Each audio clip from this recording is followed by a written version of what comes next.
சொன்னாங்க, புத்தர் என்ன சொன்னார், ஆசிய துன்பத்துக்கு காரணம். ஸோ அதை விட்டுறணும். ஸோ அதுவும் ஒரு கட்டத்தில் நான் கேள்விப்பட்டேன், ரஷ்யா கூடயே பார்டர் சண்டைக்கு போயிட்டான் நம்ம சைனாக்காரன் பாருங்கள், ரஷ்யா கூட பார்டர் சண்டையில் ஏறிட்டு போயிட்டானாமா. ஐயோ, என்ன நம்பவே முடியல. அந்த நியூஸ் நான் படித்தது எனக்கு ஆச்சரியமாக இருந்தது. ஏன்னா ரெண்டுமே கம்யூனிஸ்ட் கண்ட்ரிஸ்குள்ளேயே இவ்வளோ பிரச்சனை இருக்கும் பொழுது மற்ற கண்ட்ரிஸ் கூட பிரச்சனை இல்லாமல் இருக்குமா? ஸோ இது சம்மந்தமாக ஒரு படமும் வருது. அதாவது என்ன, இந்தியா சைனா பார்டர் பிரச்சனையை பேஸ் பண்ணி ஒரு படம் வருது சல்மான் கான் நடிப்பில்.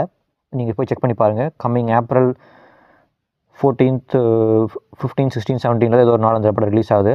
தமிழ் புத்தாண்டு வடக்குலேயும் அந்த டைம் சம்மர் ஹாலிடேஸ் பேஸ் பண்ணி இந்த படம் வருது.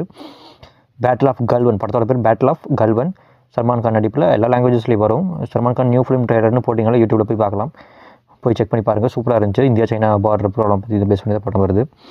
ஓகே, இப்போ நான் டேரெக்டாக அடுத்தது விஜயோட ப்ராப்ளம்க்கு வருவோம். ஏன்னா பார்டர் பற்றி பேசினாலும் நிறைய பேசலாம். இந்தியா ஸ்ரீலங்காவில் பார்டர் பிரச்சனையும் நிறைய பேசலாம். அவங்க நம்ம மீனவர்கள் அடிக்கடி கடத்திட்டு போகிறது, மீனவர்களை பிடிச்சிட்டு போகிறது, எக்கச்சக்கமாக நடக்குது அது பிரச்சனை. கடல் மார்க்கமாகவும் எல்லா பிரச்சனை நமக்கு இருக்குது.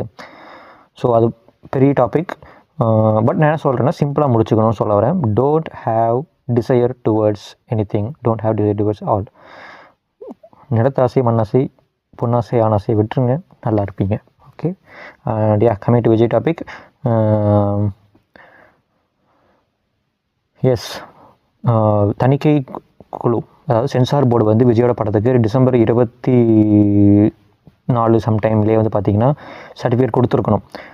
அவங்க அது படத்தை பார்த்துட்டு அவங்க என்ன சொல்கிறாங்க, சென்சார் போர்டு சின்ன சின்ன கரெக்ஷன்ஸ் சொல்கிறாங்க. அந்த சென்சார் கரெக்ஷனையும் பார்த்துட்டு ஜனநாயகன் படக்குழு வந்து விஜயோட படக்குழு வந்து ஹெச் வினோத் டைரக்டர் தலைமையில் கரெக்ஷன் எல்லாம் பண்ணி சப்மிட் பண்ணிட்டாங்க. அதுக்கப்புறமும் வந்து சென்சார் போர்டு என்ன பண்ணுது, சர்டிஃபிகேட் கொடுக்காமல் இழுத்தடிச்சிட்டு இருந்திருக்காங்க. இப்போ வரைக்கும் ஜனவரி 9 வரைக்குமே சர்டிஃபிகேட் கொடுக்காமல் இழுத்தடிச்சிட்டு இருந்திருக்காங்க. யூ சான்றிதழ் ஆர் யூஏ சர்டிஃபிகேட் ஏதோ கொடுத்துருக்கலாம். அது கொடுக்காம இழுத்தடிச்சதுக்கப்புறம் என்ன பண்ணுறாங்க, ஜனநாயகன் ப்ரொடக்ஷன், கேவிஎன் ப்ரொடக்ஷன்ஸும் வந்து போய் மேல்முறையீடு பண்ணுறாங்க. கோர்ட்டில் கேஸ் போடுறாங்க. ஹைகோர்ட்டில், சென்னை மெட்ராஸ் ஹைகோர்ட்டில் கேஸ் நடக்குது. இப்போ கேஸ் நடந்து இன்றைக்கி தீர்ப்பு வந்திருக்கு. தீர்ப்பு என்ன சொல்லியிருக்காங்கன்னா, படத்துக்கு வந்து யூஏ சான்றிதழ் கொடுக்கலாம், யூஏ சர்டிஃபிகேட் படத்துக்கு கொடுக்கலாம்னு சொல்லிட்டு இப்போ கோர்ட் தீர்ப்பு கொடுத்துருக்குறாங்க. பாருங்கள் எவ்வளோ பிரச்சனைன்னு.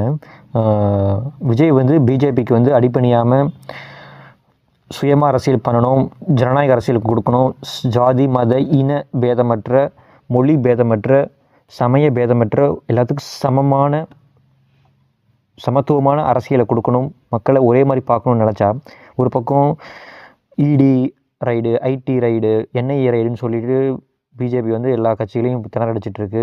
இது பண்ணிகிட்டு இருக்கும்போது விஜய் மேலே எந்த ஊழல் குற்றச்சாட்டு பண்ண முடியாது, விஜய் மேலே எந்த ஊழல் குற்றச்சாட்டு